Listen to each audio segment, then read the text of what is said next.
ان شاء الله عن قريب هنفتح. واو اكسكلوسيف ما ينفعش ما ينفعش. اختراع والله. صباح الفل عليكم، ايه الاخبار؟ عاملين ايه؟ يا رب تكونوا بخير. بقالنا كتير ما صورناش فلوج كده الصبح حلو كده ولذيذ. بس امبارح بنتكلم انا واصحابي، يا جدعان عايزين نجرب وحيد، فتعالوا نجرب وحيد اللي ما يعرفش ان ده يعني يعتبر اشهر واحد في السنتين او الثلاثه الاخرى اللي بيعمل فول في القاهره او بيعمل فطار مصري، فعايزين ننزل نجربه مع الشباب ونشوف ايه راينا فيه.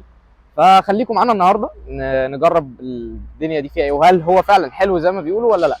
فقبل ما نبدا الفيديو ما تنسوش تشتركوا في القناه وتفعلوا زر الجرس ولايك للفيديو وشير الفيديو في كل مكان عشان اكبر عدد من الناس يشوفوه، وما تنسوش فولو على الانستجرام عشان تشوفوا ريلز قويه جدا. يلا نكمل.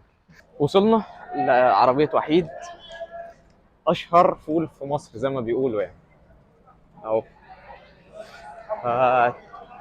تعالوا نجرب، نقعد الاول بس ونشوف.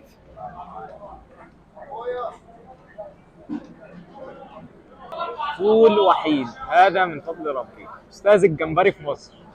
هو بصراحه لسه ما دقناش، فلما ندوق بقى نحكم ونشوف. بس هي مش زحمه لسه يعني، هم اصحابي لسه بيقولوا لي هي لسه كده مش زحمه، فما نشوف بقى، اما نقعد نشوف الاكل جودته ايه ودنيته عامله ازاي. نسيت اقول لكم على اهم حاجه، انا اللي استغربت منه عربيه فول عادي عندها فيزا، بتدفع بالفيزا هنا عادي، فالدنيا تمام يعني. طلبنا الاكل اهو ومستنيين بقى نشوف ياخد وقت قد ايه، واول ما يجي الاكل هصوره لكم. يلا مستنيين الاكل دلوقتي بقى. نجرب البطاطس الجمبري. ما ينفعش حلوه والله حلوه. ايه نقعد نجرب الاكل. هو بصراحه نزل لنا وليمه يعني، هو فاكرني فلوس في الفيلم اوردر وكده، بس ادينا بنجرب. تعالوا نجرب الاول. هذا شكري.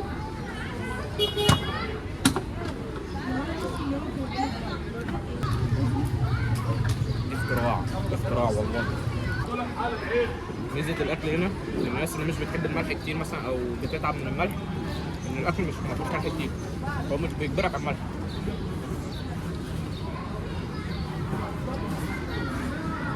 دي حاجه حلوه.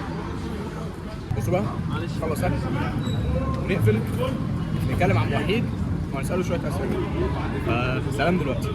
لسه مخلصين. بصوا هو الاكل حلو مش هكدب عليكم، بس هو فول وطعميه، بس هو ما فيش طعميه اصلا، هو الكونسيبت عادي بتاعنا جدا. بس اللي خطف بصراحه الدنيا كلها كده وهو اللي خد السوكسي زي ما بيقولوا بطاطس جمبري. بطاطس جمبري اقل ما يقال عنها عالميه بامانه، مش هكدب عليكم يعني، هو ده كل الموضوع يعني، لا اكتر ولا اقل. بصوا بقى، معانا النهارده دلوقتي عم احمد، عندي شويه اسئله ليه عايز اسالهم. اتفضل. اول حاجه، انت فاتح من امتى بالظبط؟ احنا كده فاتحين اللهم صل على النبي من 30 سنه.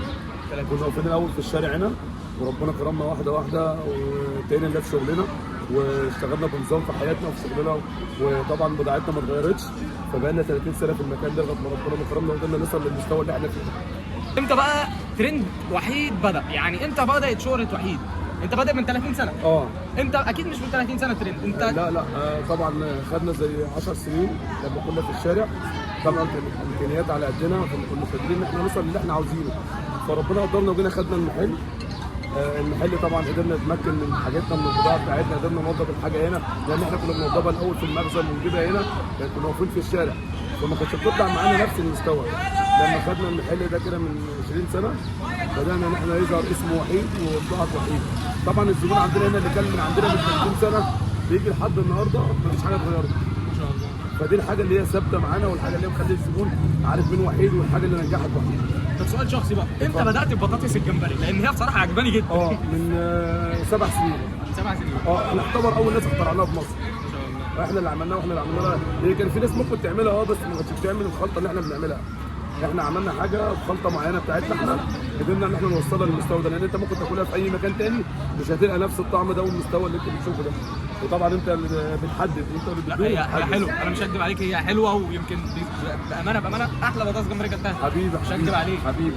طيب لو يوم في نص الاسبوع مثلا يوم 3 يوم 2 انت بتبدا تحضير الحاجه من عندك من امتى؟ يعني انا ما شاء الله شايف الساعه دلوقتي 11 ولا حاجه وما شاء الله الدنيا زحمه جدا. الله احنا بنفتح عامه، بنفتح كشغل الساعه 4 الفجر، بنبقى شغالين وفي ناس قاعده بتاكل.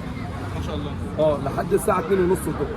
2:30. ده ميعادنا. بنيجي بعد 2:30 الظهر بنبدا توظيف في الحاجه لحد مثلا الساعه 6 بالليل ماشي. وبنسلم بقى الشيفت اللي بالليل بيمسك بقى يوظف، بيعمل الطواجن، بيعمل السلطات، بيعمل حاجه، بيحضر حاله لحد ما الصناعيه ما تقوم الساعه 4 يبقى كل حاجه جاهزه. تمام. يعني احنا عندنا ناس 24 ساعه شغاله، اللي شغالين بالليل دول بيوظفوا في الحاجه للصبح. تيجي انت الصناعيه تنزل بتاع الساعه 4 تلاقي كل حاجه ايه جاهزه، والطواجن وكل حاجه جاهزه. نبدا شغل من الساعه 4. بنبدا شغل من الساعه 4 لحد الساعه 2:30 الظهر. وهل بالليل شغال؟ لا بالليل بيع لا. بيع لا. فبتبيع في بإذن الانتاج 2:30. 2:30 اخرنا.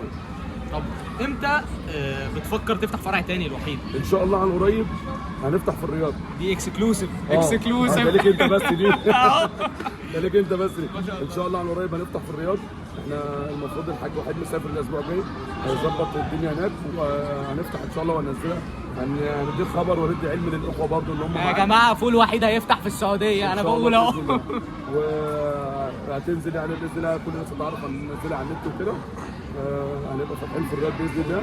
وبعد الرياض بقى في كذا مشروع تاني بس مش هنتكلم فيه دلوقتي. تمام. لغايه ما ننجح مشوار الرياض وبعد كده بقى ان شاء الله هيبقى في فروع تانيه باذن الله. فرطونا وتنوروا الدنيا عند وحيد. وحيد ده محل كل الناس وكل الشعب اللي معاه واللي بيخش ينوروا. باين والله. حبيبي يا اخويا. حبيبي قلبي، تسلم لي يا عم احمد، ربنا يخليك. ميرسي جدا. وكده تكونوا شفتوا تجربتنا عند وحيد.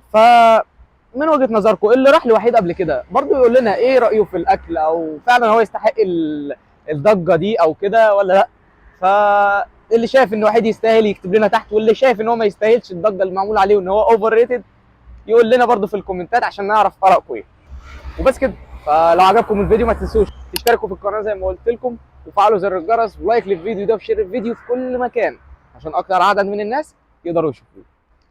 سلام.